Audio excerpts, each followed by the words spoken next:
to protect and persevere. Today's video, we're going to be looking at my kind of drone kit setup, and yeah, hope you all like it. Let's hop into it. All right, so hopping into the kit, so kind of the first thing I wanted a more robust way of carrying my this is the regular DJI Mini 2, I believe. And it just, the case it comes with is kind of bulky and it's not really like waterproof at all, and so I just wanted a more robust way to carry it. And yes, I wanted a waterproof kind of dry bag setup and then a padded middle part. So the bag itself is a TRC Outdoors dry bag. I think it's a 15 liter or a 10 liter, I'm not quite sure, and I've got that on betterbushcraft.com. They have a lot of cool stuff. But going into it, and I'll also talk about how different ways I would deploy this and like different ways to carry it and whatnot. But so the first thing you can tell is that I kind of just put a whole bunch of kind of foam in there to kind of full encapsulate it. But the main base is this drone kit from Teardown Systems. So it's essentially a kind of tray setup that also has Velcro on it, so you could Velcro it into stuff if you have a certain pouch or setup you want to. And then it kind of just keeps your controller and your drone kind of organized, ready to pull out real fast. And like I said, this is just a regular DJI drone. I know there's a lot of better ones out there, but this is kind of a basic model, and it does a lot of stuff, has pretty good range, and I use it all the time. So yeah, you can easily just pull out the pouch, and then from here you're ready to go as long as this guy's charged. And then I wanted a little bit more room. I also keep a backup phone in here. That's probably the one downside of this, is that it doesn't have like a built-in screen. You have to have a phone. So yeah, that you know, I know a lot of people don't like that, and I don't really like that either, but it's kind of the one thing I have to work around.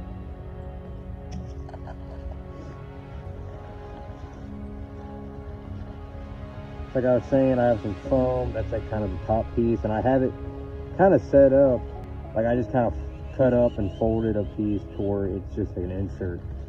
And at the very back of it, I have to take my glove off, I have the guy I bought this used from had the battery kit for it. So I have the battery in the drone plus these three, and it usually gets about 20 to 30 minutes off one battery. So you can do the math of how much fly time that is. But yeah, these drones are pretty power hungry, so that'd be another thing to consider, is with all of this having a whole nother kind of kit that just, you know, solar charges that or backup power for that.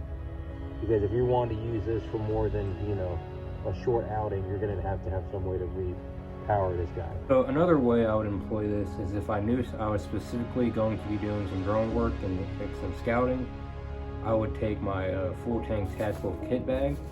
I did a video of this a while back. It's a pretty versatile piece of kit, and if it's kind of very niche too in this application, but if I was going to know that I'm going to be doing drone stuff, then this is what I'd go with. I still think having a padded dry bag and just carrying it somewhere, whether it's an assault pack, a ruck, wherever, is more versatile, and you know.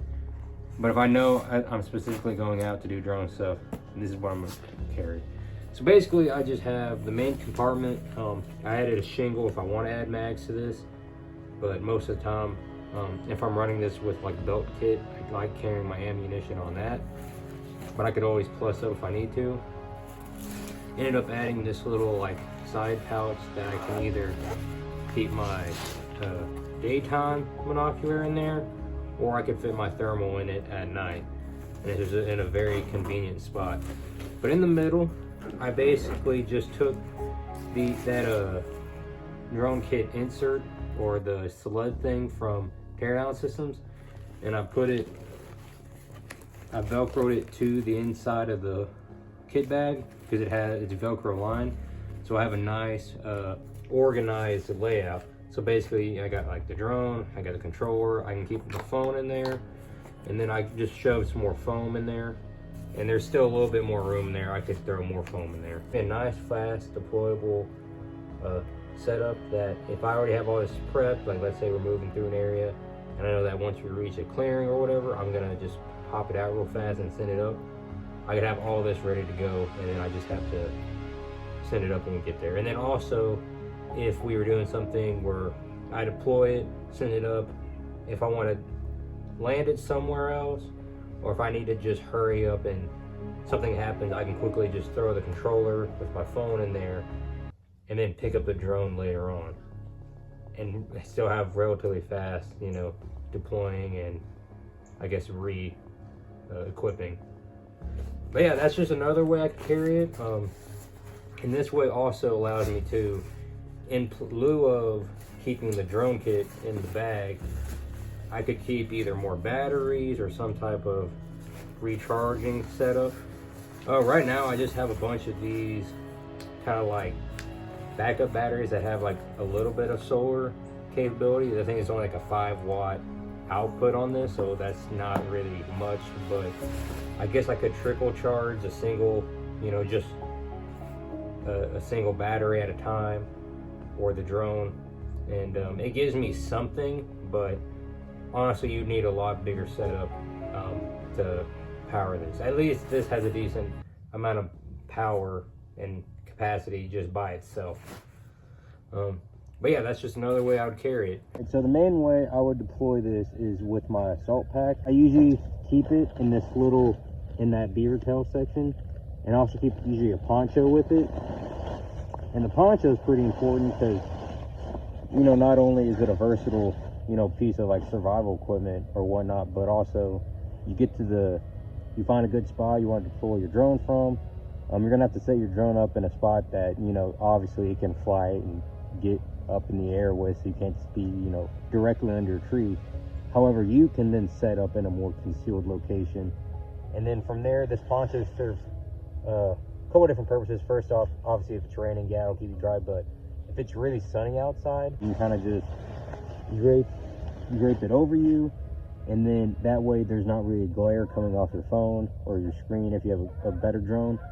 And then the last thing that would provide you is more concealment. So hopefully, like I said, you put your drone out in a spot where it can get up in the air, but then you can seal yourself off a little bit better, and hopefully you have someone else pulling security for you, but then you could fully, you know, cover yourself with a poncho and be concealed a little bit better.